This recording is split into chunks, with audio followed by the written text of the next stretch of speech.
പ്രിയപ്പെട്ടവരെ, മലപ്പുറം ജില്ലയിലെ തൂർ എന്ന് പറയുന്ന ഒരു ഗ്രാമത്തിൽ ചെയ്തൊരു വർക്കാണ്. 3500 square feet 2x1.5 Tandur stone 40 mm ചെയ്തതാണ്. അവിടെ 2 കല്ലിന് ഇടക്കായിട്ട് മനോഹരമായി എന്നാണ് എനിക്ക് പുല്ല് വിരിച്ചതിന് ശേഷം തോന്നിയത്. പുല്ല് വിരിക്കുന്ന സമയമൊക്കെ ആയി നല്ല രീതിയിൽ വർക്ക് ചെയ്തു. നമ്മളെ പിള്ളേരാണ്, നല്ല അടിപൊളി വർക്കേഴ്സാണ്, പെർഫെക്റ്റായിട്ട് വർക്ക് ചെയ്യും. നമ്മളെ പ്രസൻസ് ഇല്ലെങ്കിൽ പോലും അവരോട് പറയാതെ തന്നെ അവർ വളരെ പെർഫെക്റ്റ് ആയിട്ടാണ് അവർ. ഞാൻ പറയാറുണ്ട്, നമ്മുടെ കമ്പനി എത്ര പെർഫെക്റ്റ് അല്ലെങ്കിലും ലേബേഴ്സ് പെർഫെക്റ്റ് ആയില്ലെങ്കിൽ നമുക്ക് പണി കിട്ടുമെന്ന്. അങ്ങനെ ഒരു പണി എനിക്കും കിട്ടിയിട്ടുണ്ട് കേട്ടോ. അപ്പോൾ ഇതിൻ്റെ ശേഷമുള്ള വീഡിയോയിൽ കാണാം.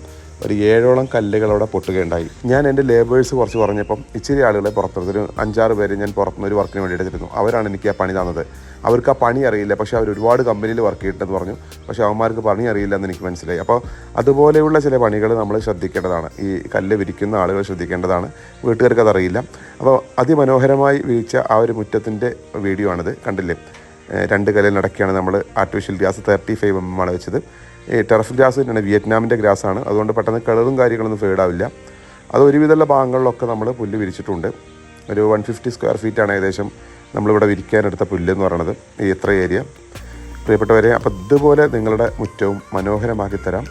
ഏത് കല്ലും, ബാംഗ്ലൂർ സ്റ്റോൺ ആയിക്കോട്ടെ, താണ്ടൂർ സ്റ്റോൺ ആയിക്കോട്ടെ. കടപ്പ ഞാൻ ചെയ്യില്ല, കടപ്പ ഒരിക്കലും ഞാൻ ചെയ്യില്ല. കടപ്പയെ കുറ്റം പറയുകയാണെന്നൊന്നും വിചാരിക്കേണ്ട.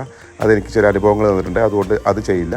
നിങ്ങൾക്ക് ലൈം സ്റ്റോൺ വേണോ താണ്ടൂർ സ്റ്റോൺ വെക്കുക, Bangalore stone, natural stone, granite വേണോ നിങ്ങൾ ബാംഗ്ലൂർ സ്റ്റോൺ വെക്കുക. ഈ 2 കല്ലുകൾ പെർഫെക്റ്റ് ആയിട്ട് നമ്മൾ വിരിച്ചു തരും. ഓക്കെ.